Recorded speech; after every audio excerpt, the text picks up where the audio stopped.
पैसा ले ला का हमार डब्बा में से। कैसन पैसा रे? अरे बाप हमारा पैसा मिले का भाई। हम ना ली। तोरे अलावा और केहू बा घरा में? अरे तो देख वही होई जो जो एक हमसे का पूछा थे, जो देख तोर पैसा छुईला हम। तोरे अलावा और के लिए सकाला पैसा? जो देख वही होई। देखली सजा तू ही खड़ा रहा हूँ। तोर थैली में पैसा कहाँ से आएला 20 रुपया?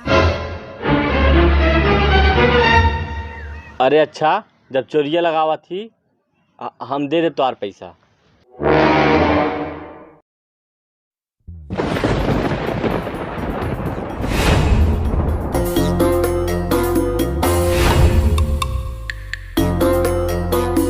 चाची चाचा की चप्पल मिल गई।